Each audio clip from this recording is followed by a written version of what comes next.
Hey everyone, I have been asked to do a video about expenses in Adelaide because now I would be able to compare my expenditure and lifestyle in Darwin versus Adelaide. So I just completed my 1 year in Adelaide. So in this video, I'm going to break down the differences between Darwin and Adelaide and how affordable is Adelaide. And towards the end, I'm going to be sharing with you two main important advantages if you are moving to South Australia or Adelaide. So stick around till the end to get the complete information. So without much delay, let's get started with today's video.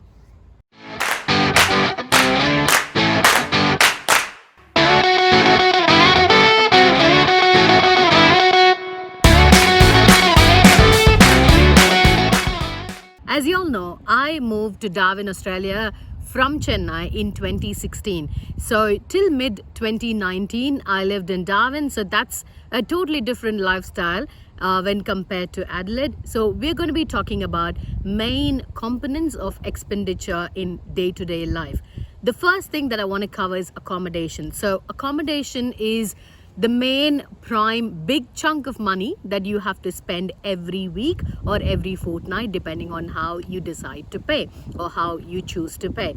So even there, we first started with a shared accommodation, and then we moved to a fully furnished 2-bedroom unit, which is a small apartment, and then we moved to a bigger unit with 3-bedroom and 2-bathroom, a huge property in Darwin. So I was paying for that property $380 per week, which is a pretty good price for the location because it was a beach facing property and it was a gated community, very safe, ground floor with garden space.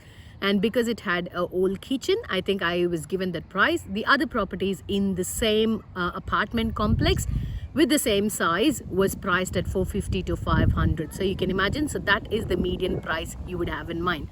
So here in Adelaide, I'm living in a townhouse and I'm paying $350 per week, which is very close to the city. So it takes me 7 minutes in a public transport to reach to the city. And I'm zoned to a very good public school. So my first son, he goes to that public school. So these are the things you would consider when you're choosing an accommodation.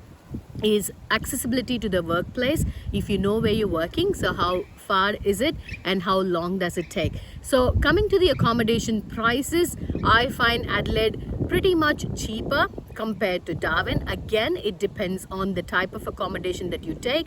So if I have compromised a bit, I've taken a townhouse because I wanted 2 toilets for sure, and it's a 2-bedroom townhouse. It's pretty small compared to where we lived in Darwin, but I'm paying $350 per week. But if I want a separate house for that price range, I can definitely take, but probably I would be compromising on 1 toilet. I have no idea why in Australia you'll find houses which is like 5-bedroom but just 1 toilet, 1 shower. So the importance for that is pretty minimum, I should say. Whereas in India, we're used to, attached bathrooms in most of the bedrooms. So we are used to that. So that is one main difference that I've found. So accommodation is comparatively affordable, I should say, in Adelaide compared to Darwin. Darwin, again, depends on the property. So it is affordable in terms of accommodation. The second thing that I want to highlight here is transport expenditure. So Darwin has very, very minimum to nil public transport. Okay, the frequency and the amount of connectivity in the city is very, very bad, I should say. Whereas in Adelaide, you have beautiful public transport, and if you are pretty okay with traveling, if your work timings are within the normal limits, not much of night shifts and stuff, you need not even think of buying a car. Okay, so the public transport is pretty good. So it's connected by buses, tram and trains. So if you look at the tram and the city connecting buses, they are free. So within the city range, if you're taking the tram, or there are some city connector buses, they run in 2 loops, clockwise and anti-clockwise, so you can look at the map and understand the routes. So I stayed in one of those zones when I came in here, so the buses were free.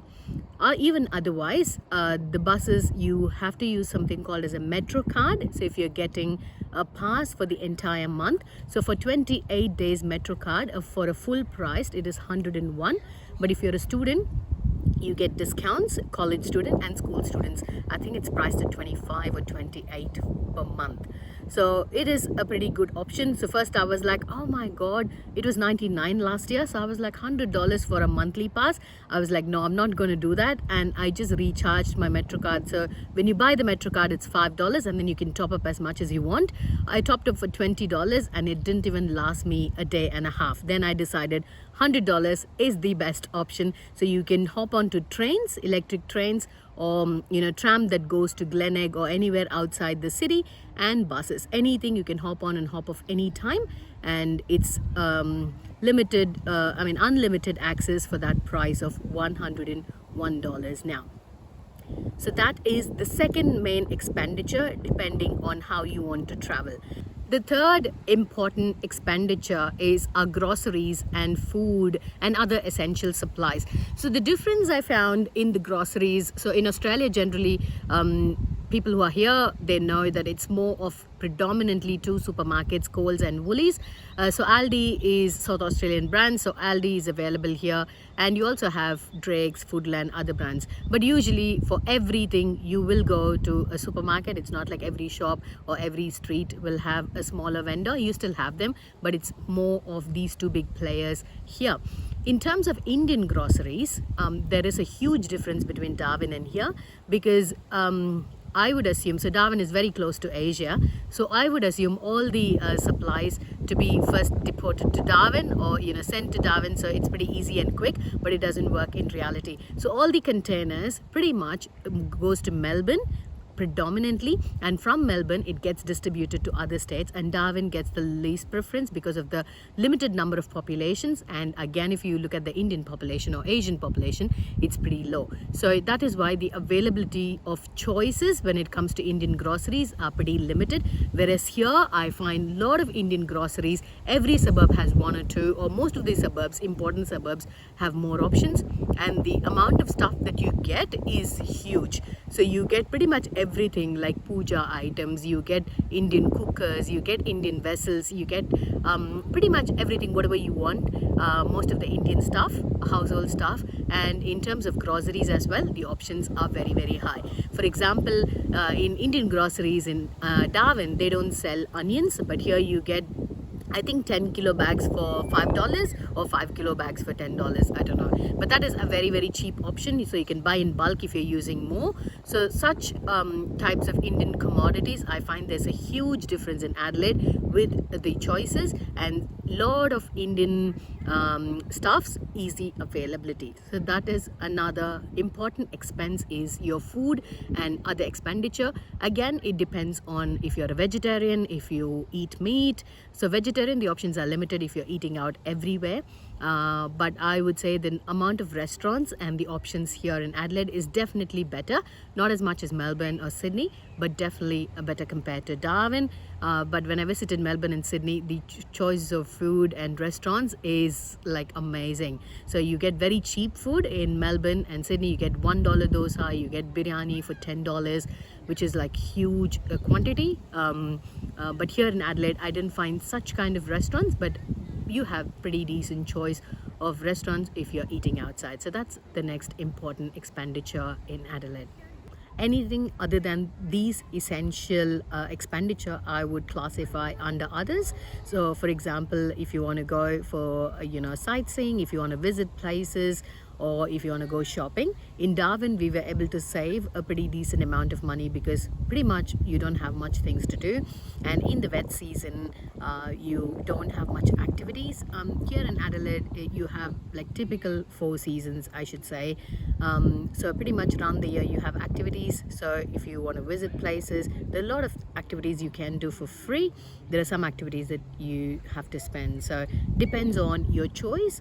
So that is completely optional, but you would love the weather, you would just love the ambience, and overall Adelaide is so beautiful. So any place you just go for a walk, or even you just go for a drive, you have a lot of scenic drives, you have a lot of historical places, parks, gardens, and beaches, amazing beaches, an entire stretch of beaches that are beautiful to visit, and most of the activities you can do for free. So that is something that I really found in terms of the lifestyle here. I would also want to touch upon the job myth. So many people I know, even when I was researching about different states in Australia, South Australia is the highest rated unemployment state. But for me personally, I found a lot of jobs here. So ultimately, it depends on case to case basis. There's nothing you can really judge or write, statement saying, okay, this is the best state for this kind of a job. It ultimately comes down to individual profile, into your time, luck, whatever you call it. So I believe for us as a family, for me personally, Adelaide has been beautiful. I've had so much of success in the past 1 year that I didn't have in Darwin for the past 3 years, because of the kind of job I was doing, because of my personal circumstance. So overall, Adelaide is very, very affordable in terms of lifestyle, and buying a property is very, very, very affordable compared to all the states in Australia. So this is another advantage, I would say, to choose South Australia or Adelaide as your home. Okay, I hope you got an overall idea about expenses in Adelaide and how lifestyle is in Adelaide. I hope it was helpful. If you have any questions, please leave in the comments below. And don't forget to subscribe to my channel if you're looking for realistic Australian visa and lifestyle information, and stay updated with all the visa changes and lifestyle information about Australia. I'll see you all in the next video.